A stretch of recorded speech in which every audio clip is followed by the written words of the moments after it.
Hi dear friends, welcome to Kerala MedTech. Guys, അപ്പോൾ നമ്മൾ ഇന്നിവിടെ ഷെയർ ചെയ്യുന്ന വീഡിയോ ഒരു റിമോട്ടിനെ കുറിച്ചാണ്. ഒരു ടൊയോറ്റ അവൻസിസ് എന്നുള്ള ഒരു കാറിന്റെ റിമോട്ട് കീ ആണ്. അതിന്റെ ഫോൾട്ട് ആക്ച്വലി അതിന്റെ റിമോട്ടിൽ നിന്ന് അതിന്റെ unlock switch operate ആവുന്നുണ്ടായിരുന്നില്ല.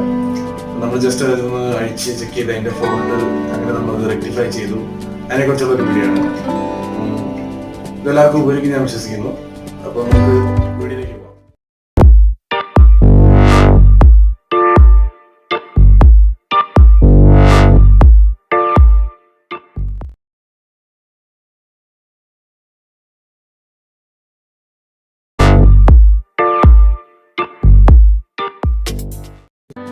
Dear friends, നമ്മൾ നമ്മുടെ റിമോട്ട് കീ ഓപ്പൺ ചെയ്തു.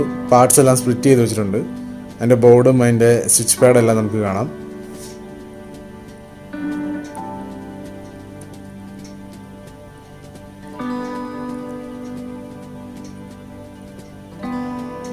ഇങ്ങനെ മൂന്ന് സ്വിച്ചാണ് ആക്ച്വലി ഈ കീയിൽ വരുന്നത്. അതായത് ലോക്ക്, അൺലോക്ക്, പിന്നെ ഡിക്കി ഓപ്പണിങ്ങിനായിട്ടുള്ള 3 സ്ലോട്ടും പിന്നെ ഒരു ഇൻഡിക്കേഷൻ ലാമ്പിന് വേണ്ടിയിട്ടുള്ള ഒരു സ്ലോട്ടാണ് ഈ കാണുന്നത്.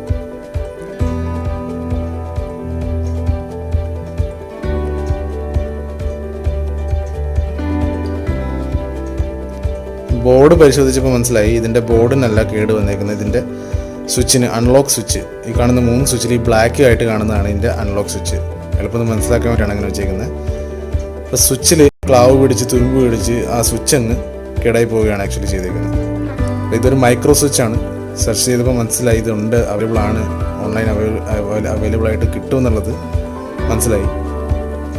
നമുക്ക് ചെയ്യേണ്ടത് പുതിയ സ്വിച്ച്, ഈ കാണുന്ന പോയിന്റിൽ നമുക്ക് പുതിയ സ്വിച്ച് സോൾഡർ ചെയ്ത് പിടിപ്പിക്കണം. ചെറിയൊരു സോൾഡറിങ് അതിൻ്റെ ആവശ്യമുണ്ട്.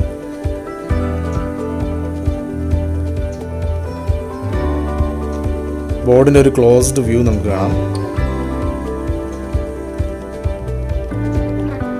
ഈ കാണുന്ന പോയിന്റിലാണ് നമുക്കത് സോൾഡർ ചെയ്ത് പിടിപ്പിക്കേണ്ടത്.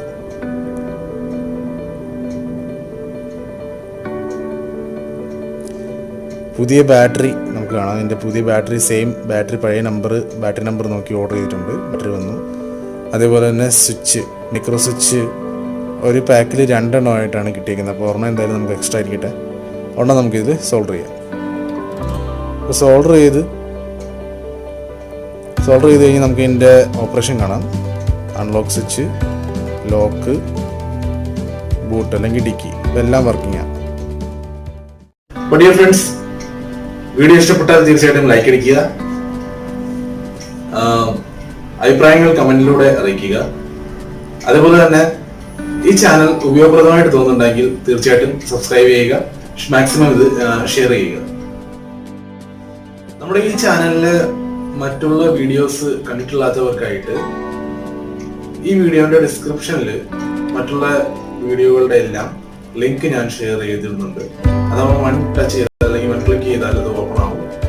അപ്പം അങ്ങനെ കാണാൻ സാധിക്കും. കൊറോണ അവയർനെസിനെ കുറിച്ച് പറയാനായിട്ട് 2 മിനിറ്റ് കൂടി ഞാൻ എടുക്കുന്നത്. നമുക്ക് എല്ലാവർക്കും അറിയാം, നമ്മൾ ലോകത്തില് മിക്കയിടങ്ങളിലും ഇന്ന് ഫേസ് ചെയ്യുന്ന ഒരു ബുദ്ധിമുട്ടാണ് കൊറോണ. എല്ലായിടത്തും ഇത് പടർന്നു പിടിച്ചുകൊണ്ടിരിക്കുകയാണ്.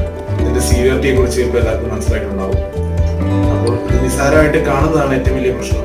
അല്ലെങ്കിൽ വേണ്ട രീതിയിലുള്ള ഹെൽത്ത് കെയർ സെന്റേഴ്സിൽ നിന്നുള്ള ഇൻസ്ട്രക്ഷൻ പാലിക്കാത്തത് കൊണ്ടാണ് ഇത് കൂടുതൽ ബുദ്ധിമുട്ടുകൾ ഉണ്ടാകുന്നത്.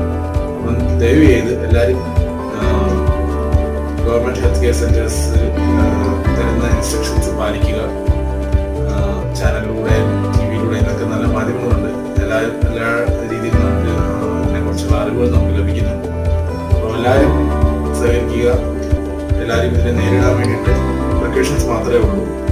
രണ്ട് രീതിയിലുള്ള പ്രിക്കോഷൻസ് എടുത്താൽ തീർച്ചയായിട്ടും ഒത്തിരി കൂടുതൽ പടർന്ന് പിടിക്കാതെ നമുക്ക് ഇതിൽ നിന്ന് രക്ഷപ്പെടാൻ സാധിച്ചേക്കാം.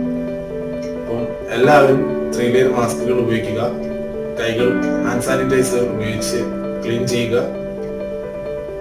ത്രോട്ട് എപ്പോഴും 10 മിനിറ്റ് 15 മിനിറ്റ് കുടിച്ച് ഇച്ചിരി വെറ്റാക്കി നിർത്തുക.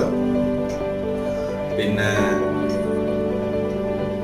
സാനിറ്റൈസർ അവൈലബിലിറ്റി ഇല്ലാത്ത ഇടങ്ങളുണ്ടാവും ചിലപ്പോൾ, അല്ലെങ്കിൽ സാനിറ്റൈസർ പെട്ടെന്ന് പോയി വാങ്ങാൻ പറ്റാത്തവരുണ്ടാവും. അവര് സോപ്പിട്ടാണെങ്കിലും കൈ നല്ല രീതിയിൽ ചെറുചൂടുവെള്ളത്തിൽ സോപ്പിട്ടാണെങ്കിലും കൈ നല്ല രീതിയിൽ കഴുകുക. ഇതിനെക്കുറിച്ച് അറിയാത്തവർക്ക് തീർച്ചയായിട്ടും ഇതിനെക്കുറിച്ച് പറഞ്ഞു കൊടുക്കുക. വീട്ടിലോ അല്ലെങ്കിൽ ഫ്രണ്ട്സോ ആർക്കെങ്കിലും ചെറിയ വയ്യായ്കയോ ജലദോഷം, ചുമ, പനി ഇതുപോലെയൊക്കെ വന്നിട്ട് ഇരിക്കാതെ തീർച്ചയായിട്ടും ഹെൽത്ത് കെയർ സെന്റേഴ്സിൽ അല്ലെങ്കിൽ നിയറസ്റ്റ് ആയിട്ടുള്ള ഹോസ്പിറ്റലിലോ ഡോക്ടേഴ്സിനെ കാണുക.